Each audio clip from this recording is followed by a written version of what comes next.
This is how to cook banakon or kubra.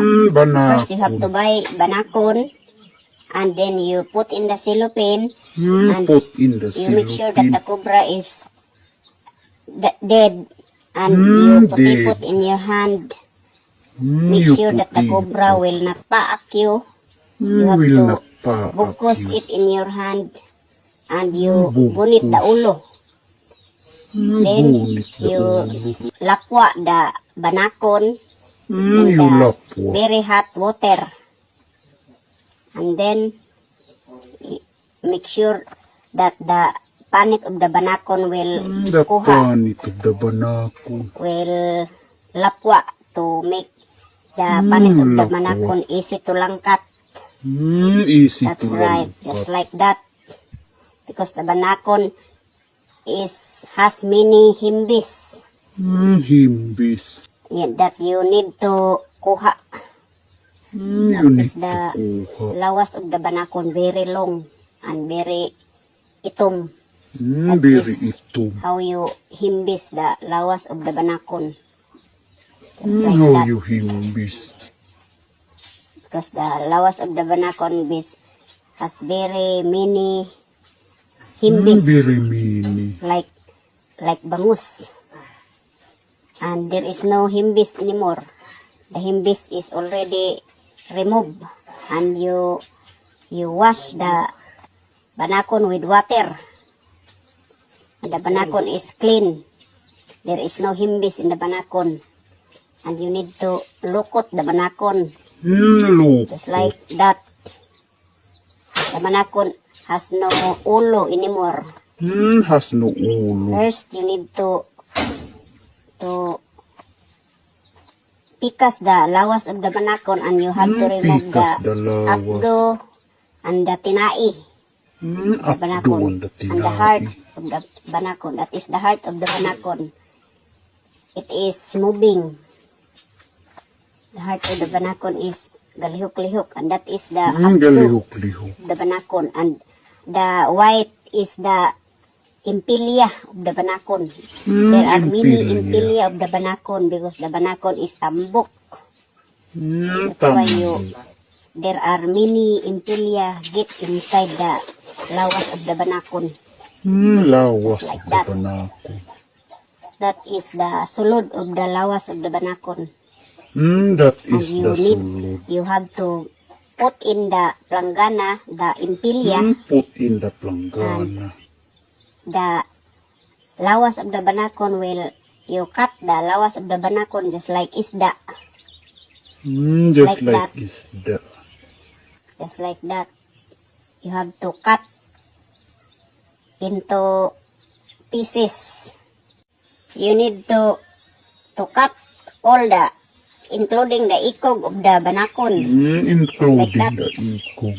And then you pikas the tunga of the karne, the banakon, just like that, and you put all the karne in the planggana, and these are the ingredients that you add in the recipe. There are bitsin, nor ginisa mix, there are patis, just like that, and there are coriander leaves, like that. And first, you need to lapwa the karne of the banakon in the hot water with luya and tanglad to remove the lamsa of the banakon karne. You need to pabukal, very bukal the tubig. Hot water to make the lawas of the banakon lapwa. Very well lapwa.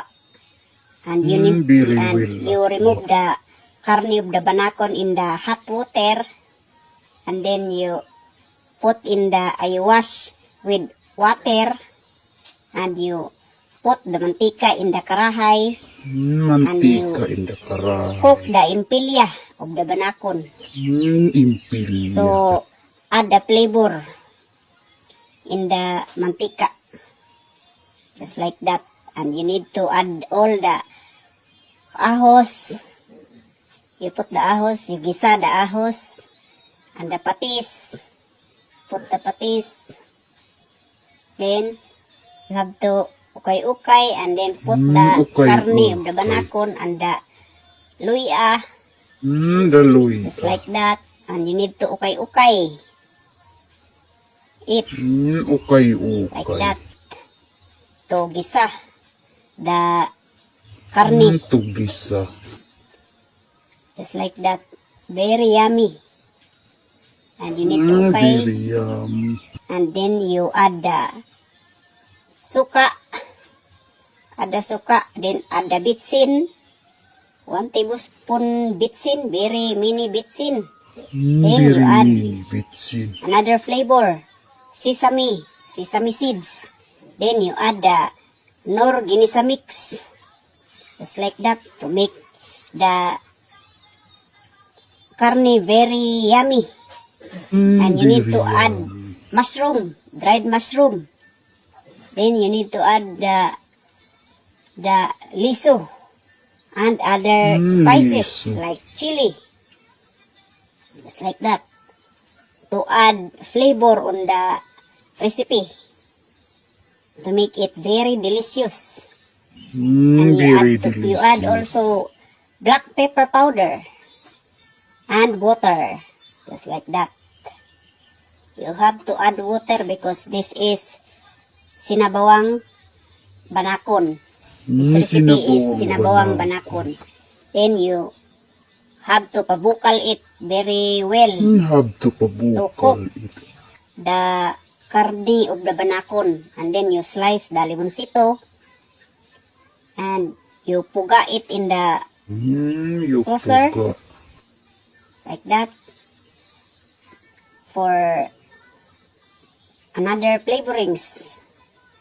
The limoncito will become aslom the sabaw of the Aslong banakon. na sabaw.